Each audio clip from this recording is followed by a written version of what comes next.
नमस्कार दोस्तों, मेरा नाम है शब्द और आज के इस वीडियो में हम स्टार्ट करेंगे एक नया टॉपिक है जिसका नाम है बैलेंस ऑफ पेमेंट। बहुत ही इंपॉर्टेंट टॉपिक है ये आपका और इससे कई बार क्वेश्चंस आपके यूजीसी नेट कॉमर्स और मैनेजमेंट या बहुत सारे एग्जाम्स में पूछे जाते हैं। और बेसिकली हम इसका मतलब जानेंगे कि बैलेंस ऑफ पेमेंट क्या होता है, इसके कंपोनेंट्स कौन कौन से होते हैं और इसका इंपॉर्टेंस भी समझने की कोशिश करेंगे। इससे पहले अगर आपने चैनल सब्सक्राइब नहीं किया है तो प्लीज़ चैनल को सब्सक्राइब कर दीजिए। आसान भाषा में अगर हम इसको समझेंगे तो बैलेंस ऑफ पेमेंट एक तरह का स्टेटमेंट है, जैसा कि आपने जर्नल पढ़ा होगा, लीजर पढ़ा होगा या किसी भी तरह का अकाउंट आपने पढ़ा होगा बचपन में, जैसे कैश अकाउंट बनता था, बैलेंस शीट बनती थी, पी&एल अकाउंट बनता था। उसी तरह का एक स्टेटमेंट होता है, हम सभी ट्रांजैक्शंस को दर्ज करते हैं, रिकॉर्ड करते हैं उसमें।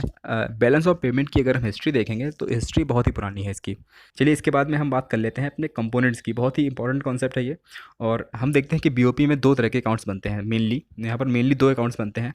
पहला होता है आपका करंट अकाउंट, दूसरा होता है आपका कैपिटल अकाउंट। ठीक है, तो करंट अकाउंट में क्या होता है? करंट अकाउंट में हम चीज़ों को शॉर्ट टर्म पीरियड में जो शॉर्ट टर्म पीरियड की जो चीज़ें होती हैं उनको हम रिकॉर्ड करते हैं। एक साल से कम वाली जो चीज़ें होती हैं जो आपके एक फाइनेंशियल ईयर को इफेक्ट करती हैं, वो चीज़ें आपकी करंट अकाउंट में जाती हैं। जैसे कि जो रिसीट एंड पेमेंट होता है, गुड्स एंड सर्विसेज का सेल परचेस होता है। इन ट्रांजैक्शंस को हम कई कैटेगरीज में बांट सकते हैं, जैसे कि विजिबल आइटम्स, इनविजिबल आइटम्स या यूनिलेटरल ट्रांसफर्स। जैसे कि हम गुड्स को जब ट्रांसफ़र करते हैं तो उसको हम विजिबल आइटम्स बोलते हैं, और जब हम सर्विसेज को ट्रांसफ़र करते हैं तो उसको हम इनविजिबल आइटम्स बोलते हैं। और जब हम एक साइडेड या वन साइडेड ट्रांजैक्शंस करते हैं, जैसे कि गिफ्ट हुआ, अगर किसी को हम गिफ्ट दे रहे हैं तो वो हमारा यूनिलेटरल ट्रांसफ़र हो जाता है। तो ये है। एक टर्म और होता है balance of trade. Balance of trade basically होता है आपका गुड्स और सर्विसेज का इंपोर्ट एक्सपोर्ट। ठीक है, जो इंपोर्ट एक्सपोर्ट होता है उसको हम बैलेंस ऑफ ट्रेड बुलाते हैं, शॉर्ट में होता है।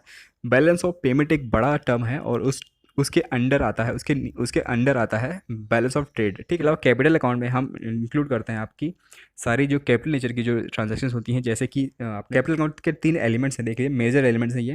जैसे कि लोन या बोरोइंग्स, अगर अगर किसी ने लॉन्ग टर्म के लोन लिए हैं या लॉन्ग टर्म की बोरोइंग्स करी हैं तो वो आपका कैपिटल नेचर का जो कैपिटल नेचर की जो ट्रांजेक्शन है उसको हम कैपिटल अकाउंट में डालते हैं। तो लोन और बोरोइंग्स आपके। इसके बाद इन्वेस्टमेंट्स तो लॉन्ग टर्म ही होते हैं ज़्यादातर, और जो एफडीआई आता है वो सब चीज़ें हम कैपिटल अकाउंट में डालते हैं।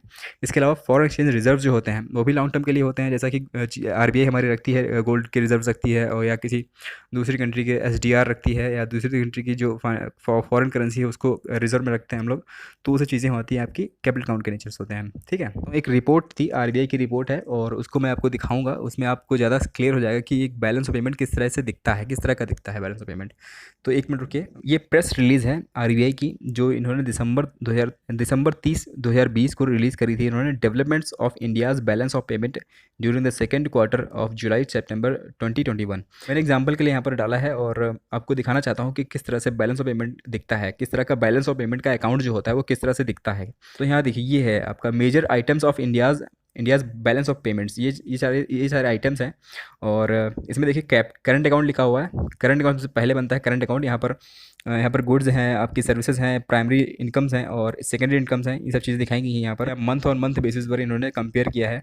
जैसे जुलाई सितंबर 2020 का इन्होंने कंपेयर किया है जैसे जुलाई सितंबर 2019 से, और अप्रैल सितंबर 2020 को इन्होंने कंपेयर किया है अप्रैल सितंबर 2020 किसको भी 19-20 को।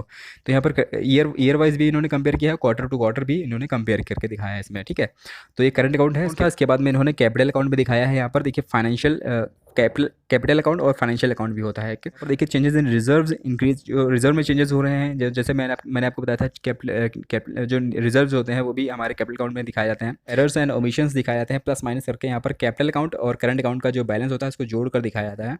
और लास्ट में हम चेक करते हैं कि हमारा जो ट्रांजेक्शन्स हैं वो कैसे हो रहे हैं, या हमारे जो रिसीट्स हैं वो ज़्यादा हैं या आपकी पेमेंट्स ज़्यादा हैं। तो ये सब चीज़ें कंपेयर करके देखी जाती हैं इसमें।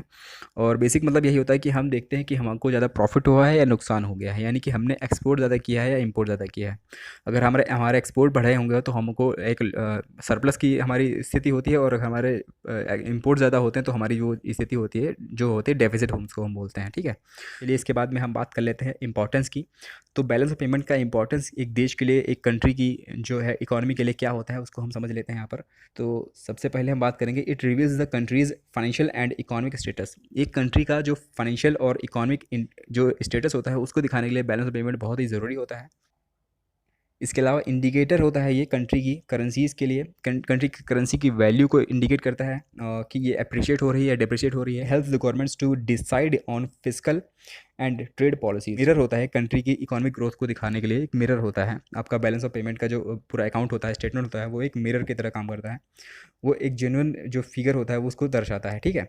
तो ये सब चीज़ें हैं। और थैंक यू गाइज़। अगर आपको वीडियो अच्छी लगे हो, कुछ यहाँ पर आपको जानने को मिला हो, तो प्लीज़ लाइक करिए, शेयर करिए और सब्सक्राइब करिए मेरे चैनल को। Thank you guys, God bless you.